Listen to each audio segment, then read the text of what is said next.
kelompok 12. Di sini kami akan melakukan perkenalan terlebih dahulu. Dari aku, Yudis. Saya Talita, saya Michelle Kerin, saya Liana Desgianti, dan saya Kevin. Selamat siang semua. Perkenalkan, nama aku Yudis dan di sini aku sebagai host dari podcast kali ini. Di sini aku nggak sendiri, aku ditemenin sama temanku. Halo semuanya, aku Talita yang akan menemani Yudis dalam podcast ini yang membahas tentang keadilan sosial bagi pasien BPJS dalam memperoleh layanan kesehatan nih.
Sebelumnya kalian tahu nggak sih BPJS itu apa?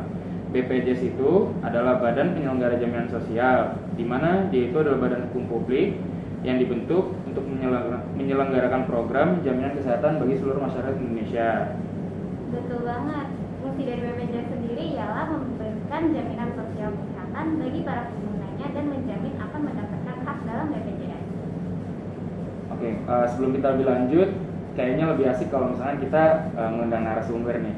Gimana? Iya juga. Kalau gitu kita undang Dr. Olivia Katrin sebagai narasumber di podcast kita kali ini. Boleh tolong perkenalkan diri, Dok? Halo semuanya, perkenalkan saya Dr. Olivia Katrin. Saat ini saya menjabat sebagai tutor di FKUPH. Selain itu saya juga ada bekerja di salah satu klinik swasta. Halo dok, selamat siang dokter. Halo siang. Sebelumnya kami ucapkan terima kasih banyak terhadap dokter sudah mau menjadi narasumber dan menyempatkan datang untuk podcast kali ini.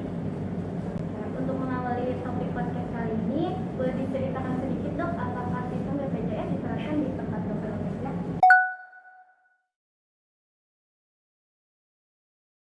Untuk saat ini iya sih, BPJS diterapkan di tempat kerja saya. Berdasarkan berita yang beredar nih dok, kan semua masyarakat Indonesia itu wajib pakai BPJS gitu kan. Nah, di tempat dokter juga udah diterapkan kan BPJS. Nah, kira-kira di tempat dokter sendiri itu sistem penggunaan BPJS itu sudah merata atau belum dok?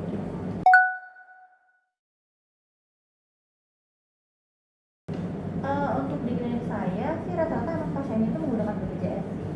Jadi kayak beberapa pasien emang ada yang masih pribadi, ada yang asuransi, tapi mayoritas kebanyakan pakai BPJS. Nah, dilihat dari survei yang saya lihat ya dok, yang di website itu ada pengguna BPJS bilang kayak pelayanan BPJS seringkali dibedakan oleh pasien non BPJS di rumah sakit dok. Menurut dokter, gimana tanggapan dokter mengenai pelayanan BPJS kesehatan di Indonesia? Apakah sudah mencerminkan nilai keadilan yang merupakan salah satu penerapan dari sila kelima, yaitu keadilan bagi seluruh rakyat Indonesia dok?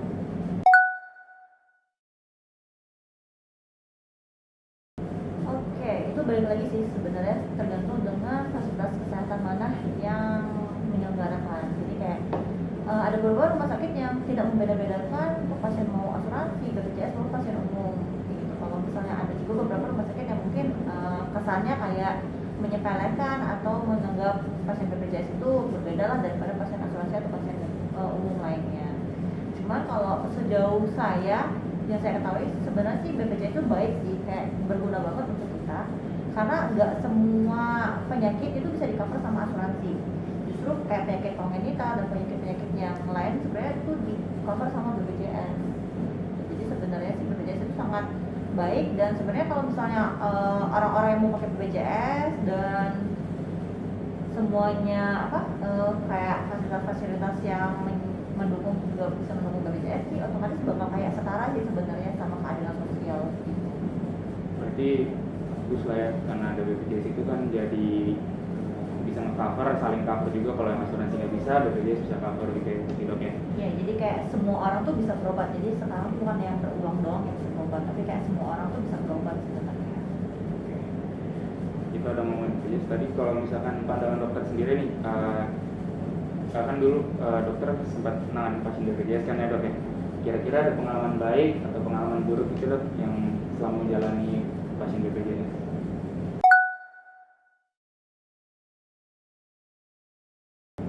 Mungkin kayak pasien-pasien BPJS tuh mungkin mereka karena ada sistemnya, jadi kayak mereka harus ke rumah ke primer, kesehatan primer dulu, terus baru bisa ke rumah sakit. Mungkin di situ kayak pasien-pasien lebih kayak mengeluh sih, jadi kayak kenapa antriannya panjang, terus kenapa kayak lama banget, terus kayak mereka misalnya mau operasinya besok tapi nggak bisa, tapi harus kayak ada jadwalnya tertentu kayak gitu sih. Jadi kayak pasiennya lebih banyak kayak kok lama banget sih, kok banyak ditunda-tunda atau dipersulit bahkan gitu. Begitu, apakah dokter setuju bahwa BPJS Kesehatan dapat membantu meningkatkan kesejahteraan masyarakat?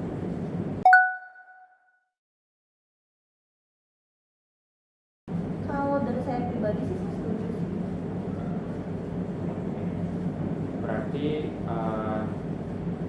berdasarkan narasumber kami dapat disimpulkan bahwa BPJS itu sangat membantu bagi masyarakat Indonesia, karena tentunya yang pertama jadi semua orang bisa berobat, nggak cuma orang yang mampu doang bisa berobat, karena dimudahkan dari pemerintah sendiri, dimulai dari pembiayaannya. Mungkin masih ada plus minusnya seperti kayak untuk aksesnya agak lama, dan aksesnya juga agak ribet dari vaskes primer nanti baru dirujuk lagi gitu. Namun ya menurut kesimpulan dari kami berarti BPJS dapat membantu meningkatkan kesehatan di masyarakat Indonesia. Tapi ini sebenarnya topiknya seru banget ya dok, cuma kayak ini kita ada keterbatasan waktu, jadi kita harus akhiri dok. Padahal masih mau diskusi lagi tentang BPJS sama dokter BPJS. Ya baik, mungkin ini pertanyaan terakhir ya dok, apakah ada saran dari dokter ke depannya buat sistem kesehatan BPJS ini dok?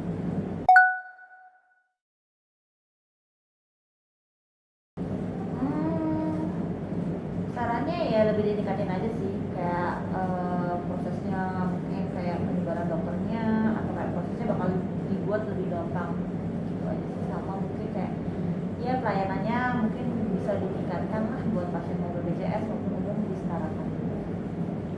Sekali lagi terima kasih Dokter Katrin sudah mau menyempatkan waktunya untuk hadir di podcast kami, yaitu berjudul tentang keadilan sosial bagi pasien pengguna BPJS.